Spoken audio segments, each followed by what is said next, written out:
দেখি ভাই, তোমরা একটু সাইড দাও, দেখি। মাথাটা আগলা চলে ভিডিও করে ঘুরছে, মাথাটা বেঁধে গেছে, পুরো খুলে গেছিল, এখন আবার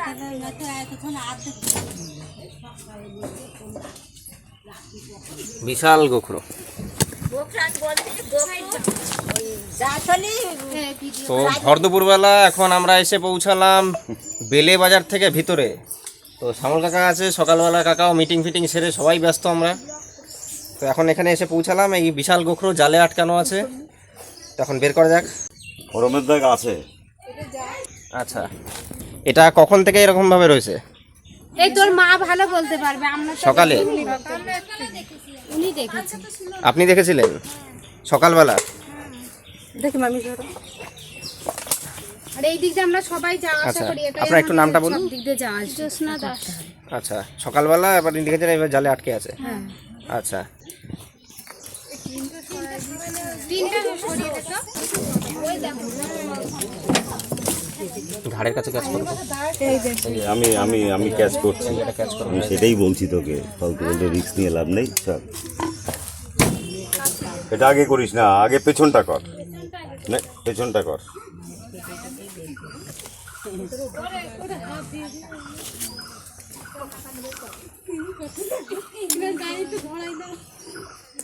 ওই যেটি না বলছিল দাঁড়াসা, দেখো দাঁড়াসা। Turn left, then your destination will be on the left.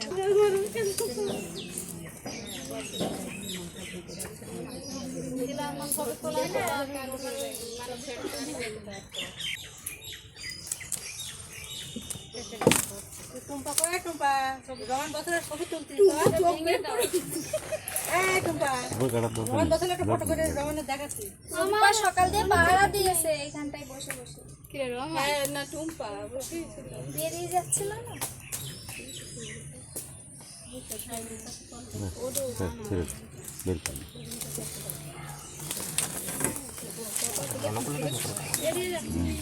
না বেরোবে না, আর বেরোয় বেরোচ্ছে না ওদের মাথা দিয়ে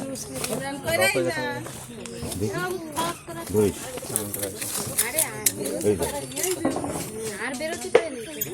ওরে বাবা, ওই যে খড়মের দেখ, ওই যে এই খড়মের দাগ আছে। কাজ করো।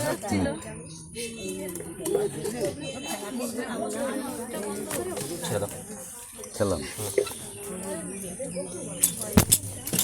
সবারই জীবনের ভয় আছে না।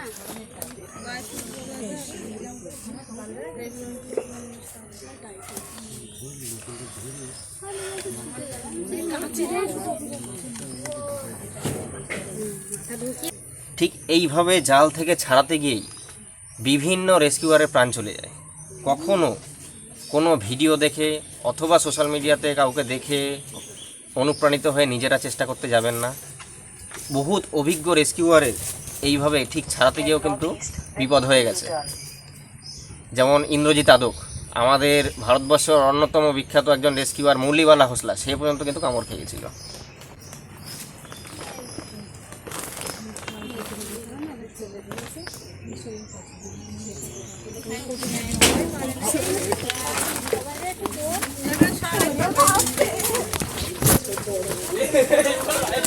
আমার ব্যাগটা একটু একজন নিয়ে আসুন।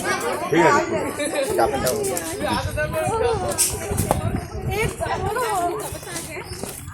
এখানে দিবি না? এখান থেকে যাবেন ওই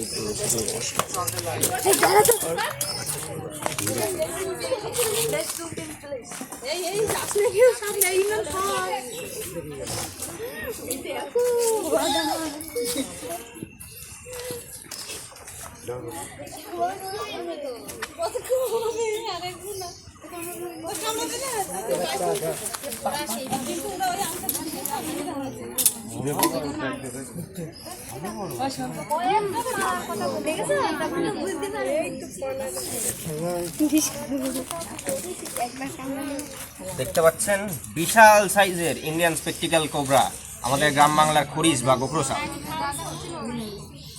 কীভাবে জালে আটকে ছিল, একে জাল থেকে এখন মুক্ত করা হলো। তো এখন আমরা ডাফেল করে একে নিয়ে যাব, পরবর্তীকালে একে নির্দিষ্ট পরিবেশে রিলিজ করে দেওয়া হবে। যদি কখনো আবার দেখা যায়, আপনারা মারবেন না। এই সাপগুলো কিন্তু আমাদের অত্যন্ত উপকারী সাপ, এগুলো বাঁচিয়ে রাখতে হবে, ঠিক আছে? না না, মারবেন না, একদমই মারবেন না। কারণ কি, দেখুন, মানুষের যে আমরা মেডিসিন খাই, বিভিন্ন প্রাণদায়ী মেডিসিন এই সাপের বিষ থেকে তৈরি হয়। তাছাড়াও এই সাপের থেকে থাকলে পরিবেশের একটা ইকোসিস্টেম, যেটা আমরা ছোটোবেলায় পড়েছিলাম, খাদ্য শৃঙ্খল, ঠিক আছে? সাপগুলো আমাদের বাঁচাতেই হবে। ইঁদুরে যে পরিমাণ ফসল নষ্ট করে ধানের জমিতে, যদি সাপ না থাকে না, ফসল উঠবে না জমি।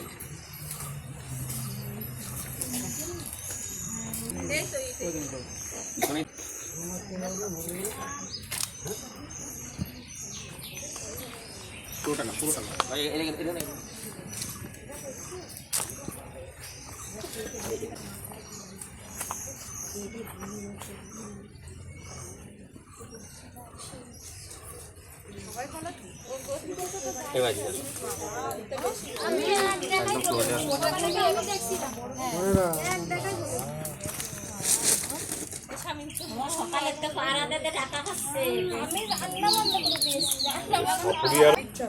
ওগুলো সিনেমায় দেখা যায়।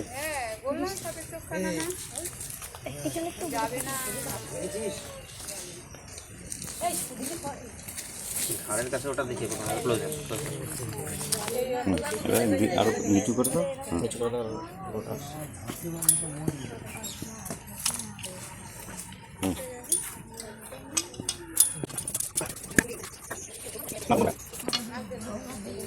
তো রেস্কিউ করা হলো আমাদের গ্রাম বাংলার হরিশ বা গোখরো সাপ, ইংলিশে ইন্ডিয়ান স্পেকটিক্যাল কোবরা।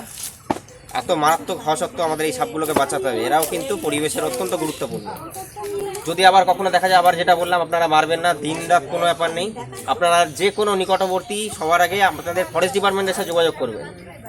আর তারপরেও যদি না হয়, তাহলে আপনারা যে কোনো রেস্কিউ টিমের সাথে যোগাযোগ করতে পারেন।